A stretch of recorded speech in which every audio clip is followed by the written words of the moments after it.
Politics has broken out over a rental housing scheme aimed at non-local labour class in Jammu and Kashmir. This comes after the Jammu and Kashmir Housing Board announced that it will allot at least 336 economically weaker section and low-income group flats to non-locals. The scheme is under the Pradhan Mantri Awas Yojana mission. But the Congress and National Conference have been quick to slam the move, calling it a bit to cheat the residents of the Jammu region.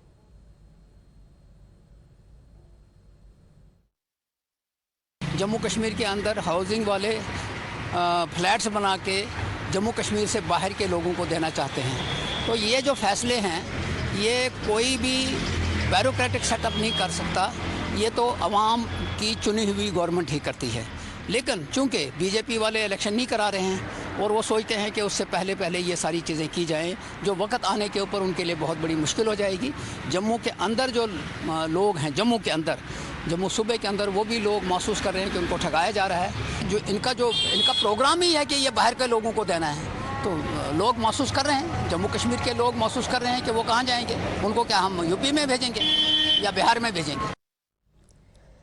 While the National Conference has accused the BJP of pushing its program without getting a mandate from the public of the Union Territory, the Congress has said the BJP has revealed its true intentions.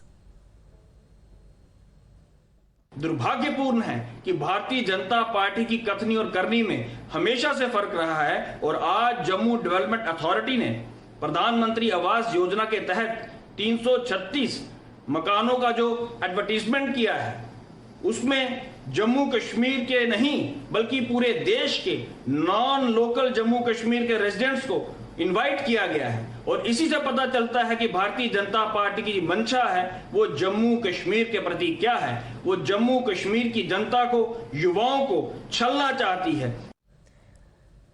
But the process appears to be quite transparent, viewers. In the Jammu and Kashmir Housing Board, the board has invited online applications for renting out 336 flats in the EWS and LIG category to a big group of migrants engaged mainly in labour activities but who live in temporary settlements deprived of basic amenities.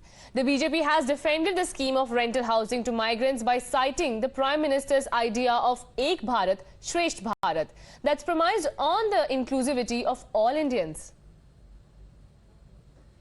पूरा भारत एक है, एक भारत श्रेष्ठ भारत का जो सपना है उसको लेकर के प्रधानमंत्री जी काम कर रहे हैं। कभी इस प्रकार की बात सोचनी ही नहीं चाहिए। कौन व्यक्ति कहाँ है, हर व्यक्ति भारतीय है। जम्मू कश्मीर के नेता अगर दुबई में जाकर के, लंदन में जाकर के, चाहे वो कांग्रेस है चाहे नेशनल कॉन्फ्रेंस है, वहाँ पर अपनी प्रॉपर्टीज़ बना सकते हैं, लेकिन बाहर कोई झुग्गी झोंपड़ी वाला गरीब गुरबा व्यक्ति क्या वो सारी उम्र झुग्गियों में रहेगा?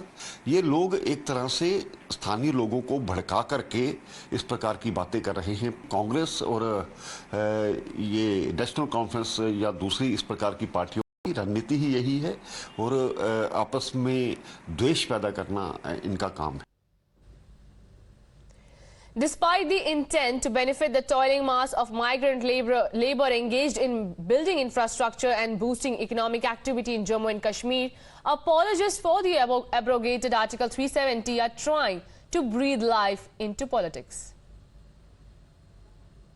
Well, see, the government which has failed to bring back Kashmiri Pandits to their homeland, the government which has failed to provide safety and security to Kashmiri Pandits in their homeland is now trying the vote bank politics of getting voters from places like UP as a part of Yogiization of Jammu and Kashmir, which is all the way unfortunate, and it's for the benefit of BJP and it's nothing about national interest or the vision of Naya Jammu and Kashmir as was promised to the people. So it's all the way unfortunate.